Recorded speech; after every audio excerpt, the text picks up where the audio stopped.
मैं ग्रीस गौड़ जीजी जीवन परिवर्तन चैनल में आपका स्वागत है। आप देख रहे हैं जीजी जीवन परिवर्तन चैनल। हम आज एक नए टॉपिक के साथ आपके सामने हाजिर, जिसका बहुत से लोगों को इंतजार था।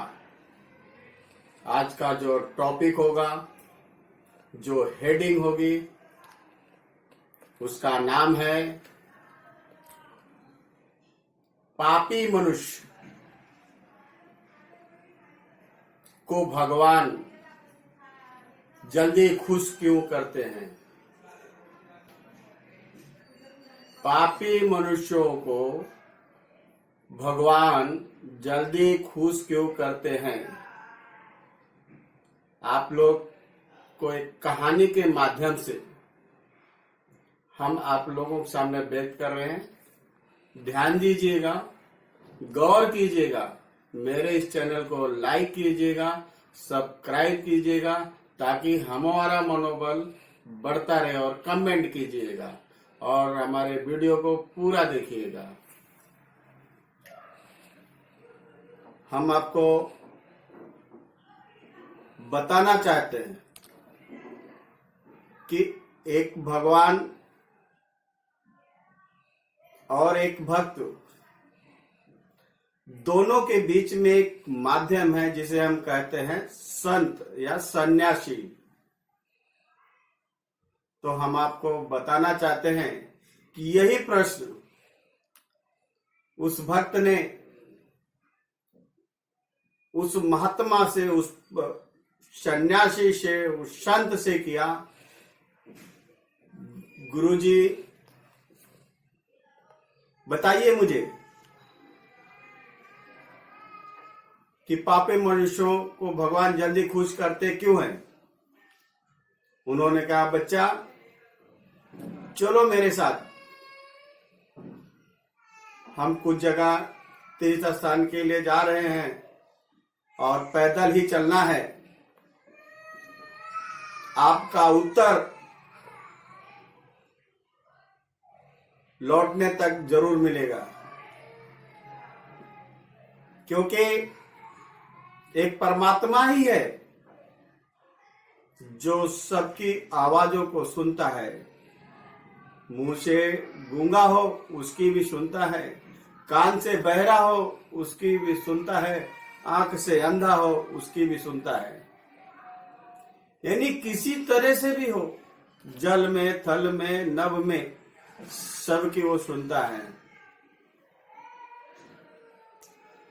तो शिष्य को, उस भक्त को जवाब देने के लिए संत महाराज निकलते हैं और उस जंगल से गुजरते हैं, जिस जंगल में एक पेड़ रहता है, बहुत हरा बड़ा बड़ा पेड़ रहता है।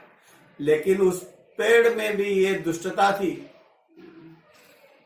यह अज्ञानता थी कि उस पर बैठने वाले पशु पक्षियों को वो अपनी डाल से दबा देता था। अपनी डाल को इस तरह से दबाता था कि पक्षियां दब जाती थी और उड़ जाती थी, और अपने पत्तों को बेमौसम भी झाड़ देता था कि उस पर कोई छांव ना ले सके। इस तरह का उस पेड़ का दुष्प्रभाव था। एक दिन ऐसा हुआ कि उस पेड़ को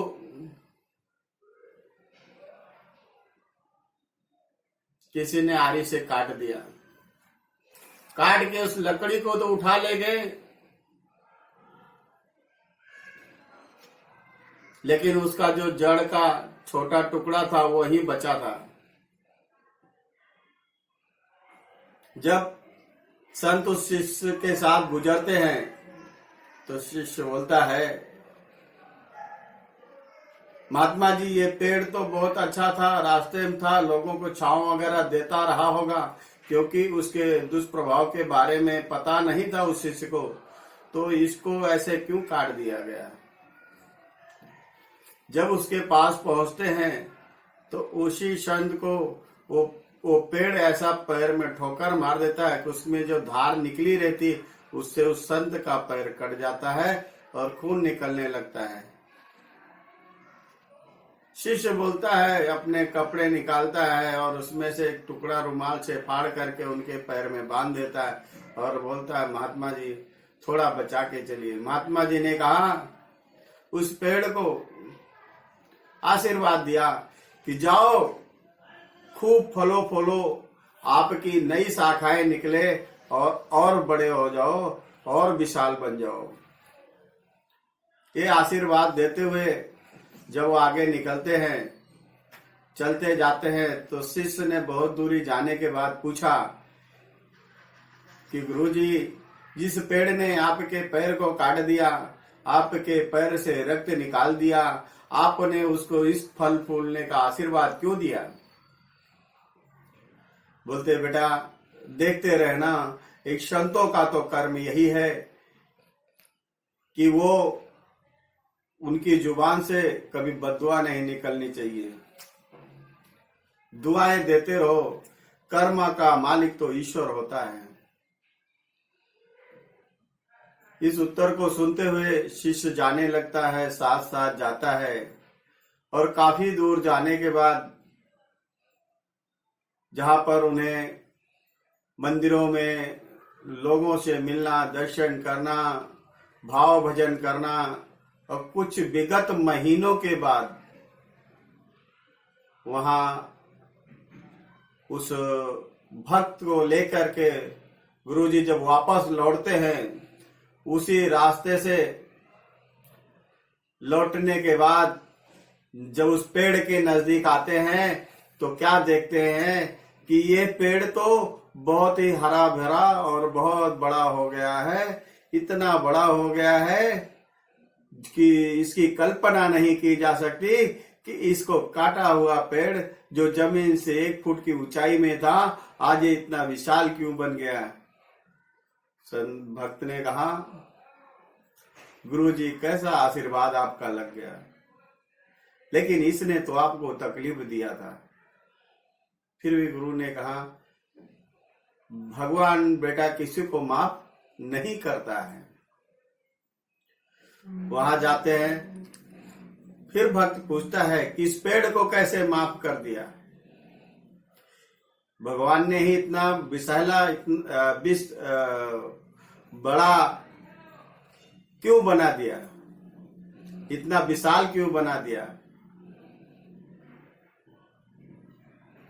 तो जाकर के एक कुटिया के पास वहीं जंगल में जब बैठ जाते हैं, बारिश होने लगती है, झूम झाम इतना तेज बारिश होने लगती है। महात्मा जी बोलते हैं, आज यहीं रुक जाते हैं।